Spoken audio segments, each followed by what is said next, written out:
What is good, YouTube? Welcome back to another reaction video, and here we have the rise of OnlyFans and its impact on society. Oh, and the channel's name is Jada Adriel. I've seen her like talk about controversial stuff. She's just not a big of a channel yet, but I feel like she will get there if she keeps going with it.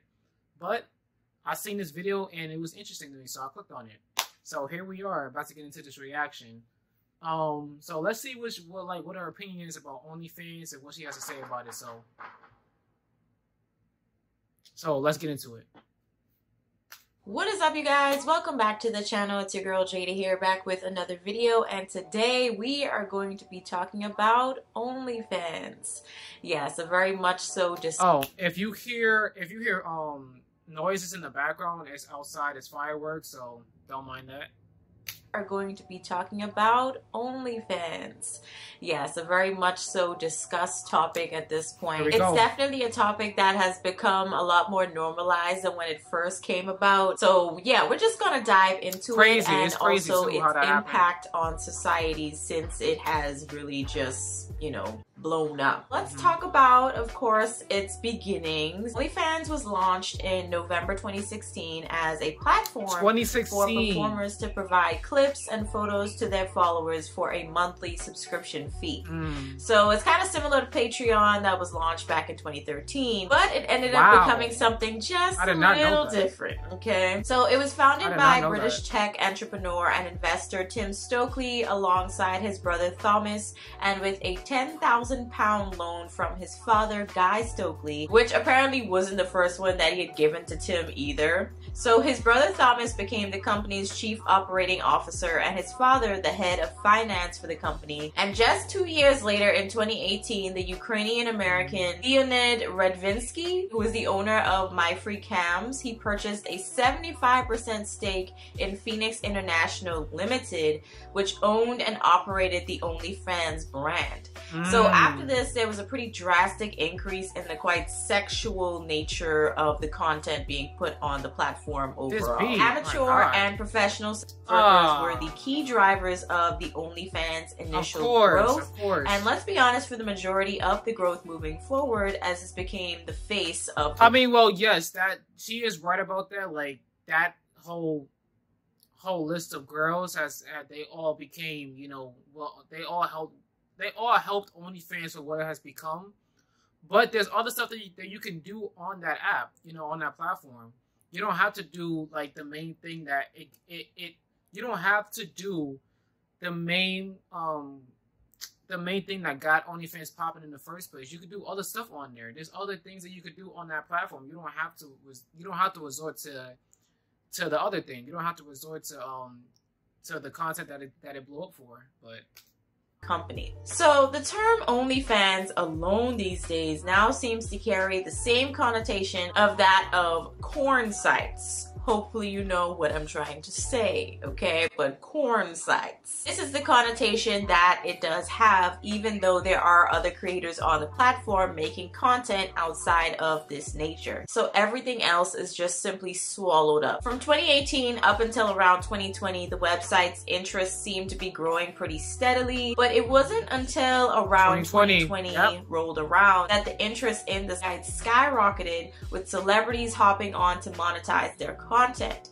People like Cardi B, Bella Thorne, Black China, Erica Mena, and of course, well-known adult content creators like Mia Khalifa, of course, started creating and posting content, driving even more eyes to the platform. With massive shutdowns happening across the world, there was now a heavier usage of the internet for both entertainment and also for some to find work, as many individuals had been finding themselves out of work. After hearing about how much these celebrities, influencers, and sex workers had started making monetarily on the platform, joining and creating content oneself seemed pretty enticing. Some people joining with the intention to create and make money from their content because they seemingly had nothing else to turn to, and those that already had high-paying jobs but saw this as a much better and lucrative opportunity. So let's talk about some of the viral stories that we have been seeing with regards to, you know, obviously the money-making side of OnlyFans. So first we had had Bella Thorne. At the time, her she was situation 22. was crazy. She became the first person to ever earn $1 million in 24 hours on the site, shortly after announcing first over on Instagram on August 19th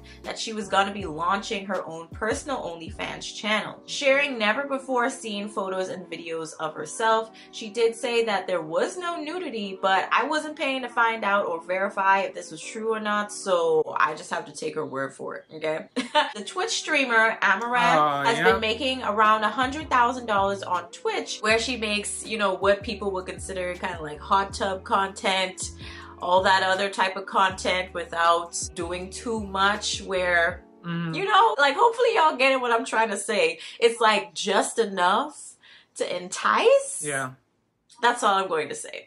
She was making $100,000 on Twitch, and she was also making $1.5 million over on her OnlyFans monthly. The type of money your average person would probably have to work a decade or more to earn. Even Bad Baby, aka the Catch Me Outside girl from Dr. Phil, that one episode, decided to carve out a space for herself on the platform. She made over $50 million after joining at the age of just 8. Didn't she do something to her skin to make her look black or something like that? I think I remember seeing that. That's crazy. Wow, wait, what? But she thinks someone from fans should probably be in jail. Oh wow. Crazy.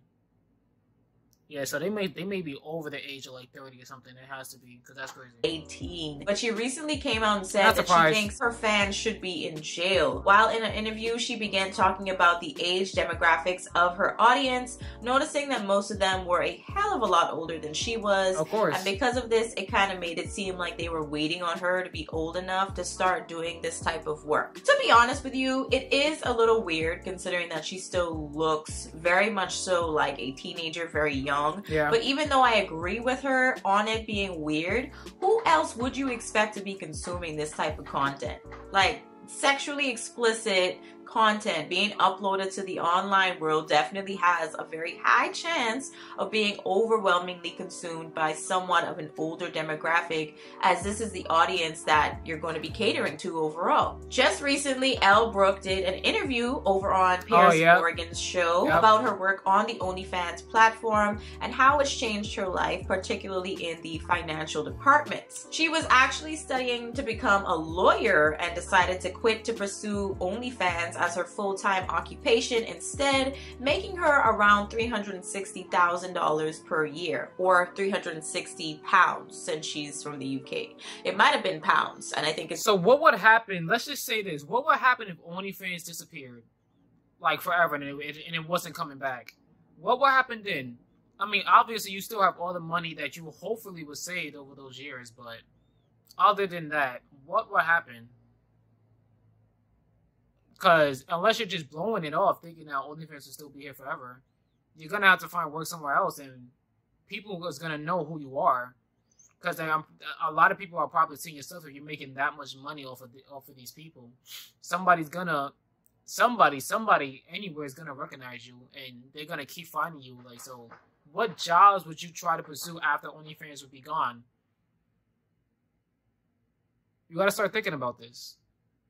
It's more in USD if you do the conversion, but whatever. Just a lot of money. That's all you need to know per year, okay? So Pierce in this interview was actually asking very good questions for once, so definitely check that interview out. In short, she says what she does is way worse than internet strippers. What she does is way more grotesque than that, and she absolutely loves what she does. He asked how she thinks her kids are going to feel about it in the future, if she does have any, and how they'll be treated because of it. And she responds by saying they can cry in a Ferrari. That's crazy. Basically regurgitating that narrative that all that matters is material things and wealth. It's like it doesn't really matter in terms of wealth how you attained it. It doesn't really matter if you're lonely and you don't have any friends and basically alienated yourself because people don't want to associate themselves with you. So it's just kind of like you don't really consider the ramifications just because, oh, I have a Ferrari, so I could cry in that. You know what I mean? So we're gonna talk about the whole point of this video, the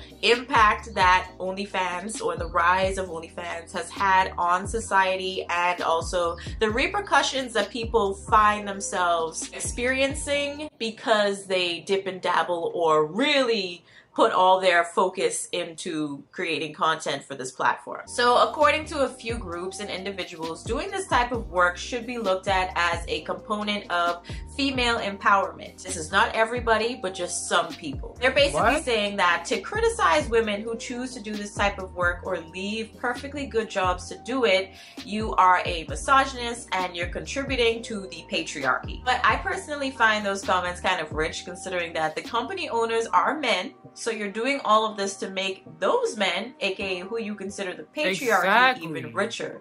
The company, as of right now, is worth around $2.5 billion, just to give you an idea of how rich. But I do want to mention a few key factors that a lot of these women seem to not take into account. The first being, of course, the likelihood of actually being successful on the platform. For every one success story, I'm sure there were hundreds or even thousands of women posting consistently and not even making anywhere near as much as an Elle Brooke or a Bad Baby. And if you think about it, it's kind of like YouTube and TikTok. Creators can be posting the same type of content, but only a handful of them would manage to have their content picked up by the algorithm and swept away into the land of consistent viewership and channel growth. The likelihood of you remaining an unknown on the OnlyFans platform is pretty high.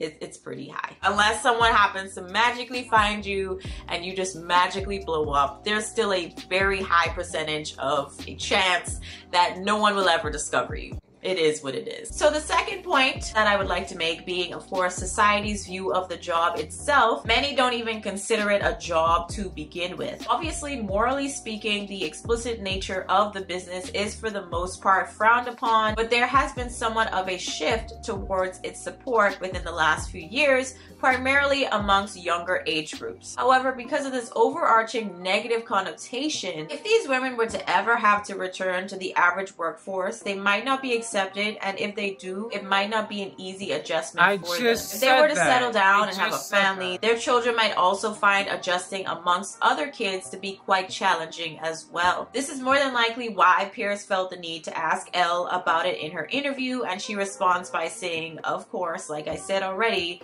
they could. Even then, even him asking this question right now, it's already too late. You're already on his you're in you know, his space. You're doing an interview with him. People know who you are already. It's too late by then. I mean, even though he asked the question, cool, but it's still technically too late. It's that those videos are gonna be up forever. Cause I'm pretty sure people screenshotted them, took them, posted it somewhere else, and then you gotta go find that and then take it. Like you can't destroy the internet unless you go to the main source, but. Like, nonetheless, that's all gonna be gone. Like, that's all gonna stay up there forever. So I don't know how would you do that? Cry in a Ferrari. From that response alone, I gather that the logistics behind having a job like this and having a family isn't really fully thought through, and they unfortunately think that they can have it all, which you can consider selfish, perhaps, but for the most part, I think it's pretty naive. It makes me think about a video Riley Reid posted over on her YouTube channel a little while ago, where she opens up about her life since becoming a corn star and eventually posting her content on OnlyFans. She talks about how she was making a good bit of money, but her dad no longer speaks to her. Her mom only wants her for money. She also had a pretty strained and in some cases non-existent relationship with her siblings, almost similar to being excommunicated or shunned from a group, if you know what I'm saying. Number 3, what happens when the money stops? What happens when you're older and not as popular anymore? Many of these women think that things are always going to remain the same and they're always going to be raking in thousands of dollars, even millions every month. So they don't prepare for the future at all. They save nothing and they make no investments. They no longer can sustain the lifestyle that they grew accustomed to, and they have to now try and find a regular job, which might be hard to come by because of their online exploits. So the last point that I would like to discuss is regret. I've seen quite a number of videos of girls and women who either after quitting or no longer making the same amount of money as they used to, admitting to wishing that they never even dipped or dabbled in the world of adult content. They end up feeling ashamed and find it difficult to come to terms with what they've allowed the whole and she's not speaking for everybody. She's just only speaking for the people that's, you know, that's later gonna start doing this, and that's not really liking it at this point in time. But some people, some girls do actually like doing that, and forever and ever. They don't, even if they try to find a job later on. I don't think some women wouldn't regret it, really. Yeah, some of them will actually won't care, but yeah. Whole world to see for a price. So many supporters of the platform and what goes down on it argue that at least the individuals, because I can't really say just women because there are both women and men participating in these activities, but they argue that at least the individuals are making money from it, so they're controlling their narrative or taking back their power. But personally, I think there isn't really much to control after people are given access to photos and videos of you that they could probably do whatever they want with. Kind of similar to that case I heard of an OnlyFans model attempting to sue her ex-boyfriend for $6 billion for changing the password to her account and then sharing content of her on her account without her permission. However, let's be real, sis, you are not getting $6 billion. Do I think exactly. She should get something for damages? Yes, but it won't be nowhere near that dollar amount. If the case even made it to court, the judge would probably look at it and throw it out. I'm just going to be real. Don't come for me. It just kind of is what it is. So overall, you have to ask the question, is it really worth it? If you can truthfully answer yes to that question and feel no ways or hesitations about it, then go ahead. But you most definitely will have to prepare yourself for the difficulties you will have ahead and also make good money moves. For those who hesitate, just don't do it. That's my advice. If it's simply for easy money, like they always say, fast money comes with slow problems. Obviously, being in the era of the internet and social media, we've managed to foster a culture of being labeled and status obsessed because of what others have, and we feel as though we're behind and failing in life. If I'm going to be honest, I personally have found and still occasionally find myself feeling that way, but to be honest, when you look at celebrities or high profile people, it doesn't seem as though they're that much happier than the rest of us. Yes, I understand you need your bills paid and to be able to have some sort of financial backing, but not at the cost of your conscience. Yeah. And I just want to wrap up this video by asking you guys what you think about what I said. Those are my thoughts. I kind of obviously wanted to do as much breaking down of those thoughts as possible in this video so that people could really understand where I'm coming from with this one, because once you get in, it's really hard to get out. Yeah. Once you start, it's really hard to stop. So just consider that. Those are my thoughts. You guys, of course, can share what you think down in the comments, but I'll be catching you guys in the next one. Peace. Great video. She had a lot of points that I said that I started talking about, and then she just finished it off for me. But yeah, just don't do it if you're hesitating, or you just need it for like, or if it's just for like she said, a quick time, like a quick moment. If it's just for the moment type thing, if you're not gonna be doing it forever, just don't do it if you don't want to put yourself through that pain and torture. And then those videos, those pictures is gonna be up there for forever. Who knows? And until something happens to the internet or something, whatever. Who knows? But yeah, it's a bad idea. Just don't do it. Just don't do it. Just don't do it, and then you'll be fine. But like I said, some girls actually like it. Some girls don't care what happens to them in the future, or what, like once they start doing this type of content. But you know, that's dumb. You know, some people will feel regret later down the line. I guess it all depends on your experiences and the position that you're in right now. But that was a good video, Jada. But this is the end of the video. Like, comment, subscribe. Let me know what you guys want to see next in the comments down below. And I'm out, guys.